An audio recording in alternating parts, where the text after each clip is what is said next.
முறையா சொல்லட்டுமா?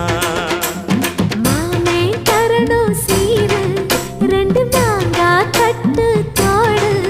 நீ சிரிக்கிற தங்கத்தேரு, ஓ தேவை என்ன கேளு.